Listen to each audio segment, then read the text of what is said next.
अस्सलामुअलैकुम एवरीवन। कहानी अच्छी लगे तो चैनल को सब्सक्राइब ज़रूर करें।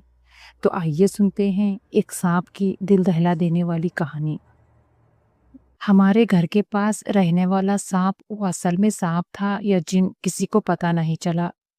उस सांप की वीडियो भी मौजूद है, आखिर में आप उस वीडियो को भी देख सकते हैं। आज से 1 साल पहले की बात है। हमारे घर के पास बहुत सारे खेत हैं। घर खेतों के बीच में बना हुआ है।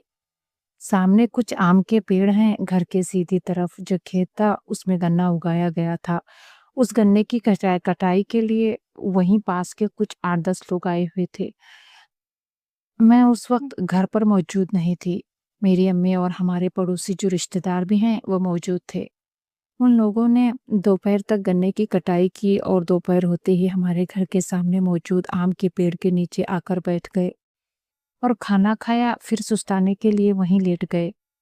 उनको लेटे कुछ देर हुआ ही था कि एक बहुत बड़ा सांप उनके करीब से उस कटे हुए गन्ने की तरफ जा रहा था कि उनमें से 2 लोगों ने देखा। उन्होंने चीख कर सबको जगा दिया। सब उठ गए और उस सांप को घेर लिया और लकड़ियों और कटे हुए गन्ने उठाकर उस सांप को वहीं पर मार डाला।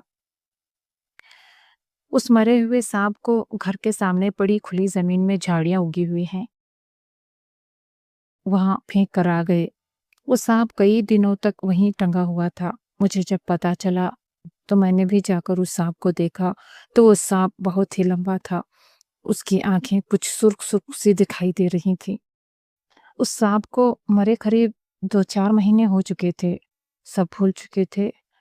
लेकिन कहानी की असल शुरुआत तो अभी हुई थी। हमारे घर के सामने पहले एक बहुत बड़ा इमली का पेड़ हुआ करता था।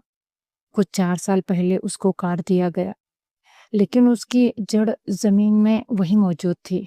अब वो जड़ गल चुकी थी, बोसीदा हो चुकी थी, वहीं पर पड़ी पड़ी। पेड़ जिसने खरीदा था, जड़ भी उसी ने खरीद ली थी और वही ले जाने वाला था। लेकिन वो कभी आया ही नहीं। हमने इंतजार किया। हमने भी उसको हाथ नहीं लगाया क्योंकि वो उसकी अमानत है, कभी तो आकर ले जाएगा। आप उस जड़ को भी आगे वीडियो में देख सकते हो। अब उस सांप को मरे 2-4 महीने हो चुके थे। एक दिन दोपहर का वक्त था। मैं और मेरी खाला बाहर आम के पेड़ के नीचे बैठे हुए थे। मेरा मुंह उसी जड़ की तरफ था। अचानक मैंने देखा कि उस जड़ की सुराख में से सांप फन निकाले झांक रहा है। मैंने चीख कर खाला को बताया। तब तक वो अंदर जा चुका था। हमने कुछ देर देखा, लेकिन वो बाहर नहीं आया। फिर खाला अपने घर चली गई। खाला के जाने के कुछ 10 मिनट बाद वो फिर बाहर आया और फन निकाल कर इधर उधर देखने लगा। मैंने हमारे पड़ोसी को आवाज दी, वो आकर देखे, तब भी वो अंदर जाने को तैयार न था। मैं बच्चों को ट्यूशन पढ़ाती हूँ। शाम के वक्त बच्चे आ गए। उन बच्चों ने भी देखा कि कैसे वो सांप बाहर आकर फन निकाल कर इधर उधर देख रहा है।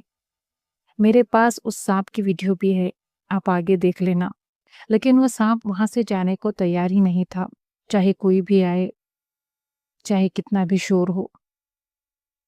वो रात भर उसी तरह वहीं मौजूद था। हम लोग आधी रात को कभी कभी खिड़की से उस सांप को देख रहे थे। वो उसी तरह बाहर टकटकी बांधे इधर उधर देख रहा था। हमने दिन में कितना शोर किया था, बच्चे खेल रहे थे, पास के लोग आए। वो नहीं गया, न ही किसी ने उसको मारने की हिम्मत की, क्योंकि वो हमें से किसी को कुछ नहीं कर रहा था।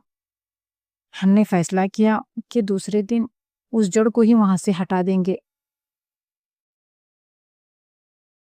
दूसरे दिन सुबह होते ही मैं और अम्मी मिलकर उस जड़ के पास चले गए। जड़ को हिलाया ताकि अगर अंदर मौजूद हो सांप तो वो चला जाए। हमने जड़ को हिलाया क्योंकि वो बोसीदा हो चुकी थी 4 सालों में, तो उसको दूसरी तरफ टुकड़ों में फेंक दिया। हमें लगा वो सांप अब तक जा चुका होगा। जब देखा तो वहीं झाड़ियों के करीब बैठा हुआ था। उसके बाद वो सांप कभी नजर नहीं आया। लेकिन कुछ 3 महीने पहले मेरी कज़न आई हुई थी। उसने भी वो सांप वाली वीडियो और उस मरे हुए सांप को पहले देखा था। उसने कहा कि उसी झाड़ियों के पास से वो सांप जाता हुआ उसको दिखाई दिया। वो बिल्कुल उसी तरह था जो उस वीडियो में मौजूद था। अभी हमें नहीं पता कि ये सांप कौन है, कहाँ से आया, और कब से उस जड़ में अपना घर बनाकर बैठा हुआ था। क्या वो मरा हुआ सांप और वो दोनों एक साथ उसी जड़ में रहते थे? एक बाहर निकला था तो लोगों ने उसे मार डाला और दूसरा उसको तलाश कर रहा है जिन्होंने उसे मारा था। ये हमें इस बारे में हमें कुछ नहीं पता। लेकिन कुछ 1 महीने पहले की बात है, हुआ यूँ कि उन्हीं आदमियों में से एक आदमी हमारे घर के पास के उसी खेत में अपनी भैंसों के लिए चारा लेने आया हुआ था और वो साँप के काटने की वजह से उसकी मौत हो गई। अब आप बताइए कि वो साँप कौन था? जोड़ी वाला साँप या जिन? आपको क्या लगता है? कमेंट में ज़रूर बताइए और इस वीडियो को आप देख लीजिए। शुक्रिया।